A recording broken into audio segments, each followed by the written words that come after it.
Salut à tous! Eh oui, une plante carnivore en fleurs en plein hiver. Pourquoi? C'est une plante tropicale, tout simplement. Il s'agit d'Utricularia cornigera.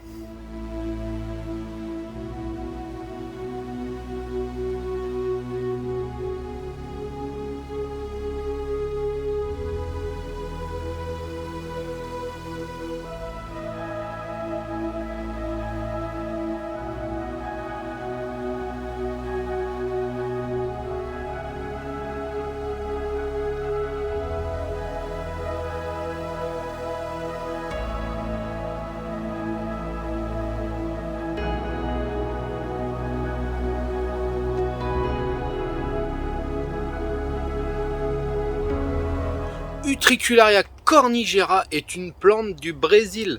C'est une plante qui a été confondue de nombreuses années avec Utricularia reniformis. On appelait ça reniformis et nous avions la forme reniformis, forme small ou minor, parce qu'elle était beaucoup plus petite. Cornigera, finalement, est devenue une espèce à part et reniformis, sous son nom forme small, est devenu le véritable reniformis. Le véritable reniformis est une toute petite plante. Utricularia cornigera vous fait des feuilles très larges. C'est une qui fait les plus grosses feuilles du groupe. Les feuilles sont rondes, ça ressemble à des feuilles de nénuphar, très irrigées, et la fleur monte très très haute en hauteur. Pourquoi elle décide de fleurir l'hiver? C'est tout simplement un petit effet naturel pour la plante. C'est une plante qui ne fleurit absolument pas en période estivale. Nous arrivons dans des périodes où les jours raccourcissent et sont au minimum, ce qui fait que ça peut déclencher un peu le photopériodisme de la fleur. Donc plusieurs hypothèses. Est-ce que c'est le jour qui rétrécit, ce qui fait que la plante décide de fleurir à ce moment-là, chose qui ne pourrait peut-être pas forcément être logique vu que le Brésil est quasiment sur l'équateur et qu'il n'y a pas réellement de variance au niveau de la luminosité, mais nous sommes dans des périodes où c'est qu'il fait beaucoup plus frais par rapport en été. Les nuits sont beaucoup plus froides. Donc Utricularia cornigera peut se cultiver de deux manières différentes. Soit vous la cultivez, et attention, je vais bien insister, c'est des plantes qui ont besoin d'espace, donc des très grands volumes au niveau du pot. Il ne faut pas avoir peur de donner des gros volumes de pot parce que c'est des plantes qui font plusieurs feuilles, mais c'est pas des feuilles à touche-touche. Donc ça va s'étendre dans le pot et les feuilles sont très imposantes. Donc, certains la cultivent hors gel. Je l'ai cultivée en hors gel pendant des années. Ce qui va se passer, c'est que les feuilles sèchent et repartent au printemps grâce au stolon. Moi, je me suis rapproché plus de cette version tropicale où c'est que la plante est à 17 degrés, une moyenne de 17 degrés constamment. Donc peut-être, voilà, ce petit phénomène de fait que il y a moins de luminosité, il y a moins de chaleur quand on est en hiver, ce qui fait que ça déclenche obligatoirement une floraison. Les plantes sont cultivées dans juste un tout petit fond d'eau, juste voilà, d'une façon sous-coupe, comme on peut toujours parler au niveau de ça. C'est vraiment sous-coupe, quelques centimètres sous le pot, juste pour garder le substrat humide. Et le substrat, là, est composé de 100% sphène morte. On peut mettre de la vivante. Parce que là, on est sûr que la plante ne sera pas étouffée par cette sphène vivante, vu que la plante fait des feuilles assez hautes. Mais pour moi, c'est une plante qui prolifère énormément dans la sphène sans problème.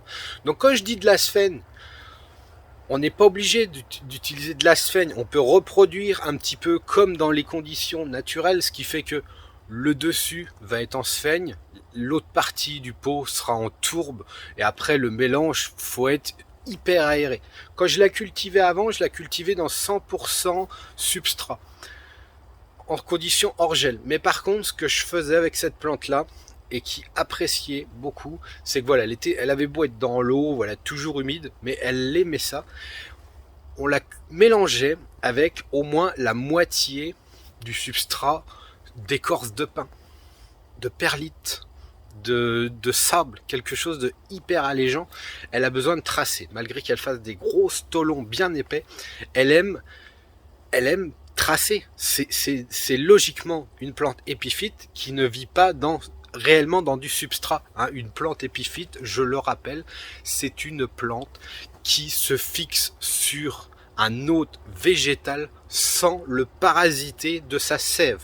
Donc, rien de compliqué pour cette plante-là. La luminosité, éviter le soleil direct pour ne pas brûler le feuillage. Ça reste des plantes tropicales quand même. Donc, la lumière du soleil, en général, c'est des plantes qui se trouvent sous les forêts tropicales. Donc, n'ont pas réellement de soleil direct. Donc, éviter le soleil direct. Un deuxième petit point qui est très important, c'est que c'est des plantes qui poussent rapidement, qui poussent dans des terrariums. Donc moi, je me méfie régulièrement, c'est de toujours contrôler. Nous avons énormément de pucerons sur ce genre de plante. C'est du puceron, voilà, qui vient par vague, c'est par vague. Mais ça arrive par moment, donc il faut toujours contrôler ce point de là. C'est les pucerons qui sont très nuisibles pour ces plantes là, parce que finalement ça déforme le feuillage jusqu'à l'épuiser, car c'est des plantes qui poussent extrêmement vite, donc ils sont extrêmement demandeurs d'énergie, donc ils ne doivent pas être perturbés par un parasite. Après, on me demande des fois la multiplication des plantes, donc là je vais essayer de vous en parler aujourd'hui. C'est une plante qui se multiplie par division de tronçons racinaires. Donc on utilise toujours pour ce genre de plante, pour la multiplier, c'est les racines qui sont les plus épaisses, ça fait les petites racines avec les utricules accrochés après, et dans le substrat vous verrez ça fait des racines hyper épaisses, hyper charnues, et c'est là-dessus qu'elle rampe et qu'elle lance le feuillage et la floraison. Et sur ce gros tronçon, nous retrouvons le système racinaire avec des petites radicelles recouvertes d'utricules.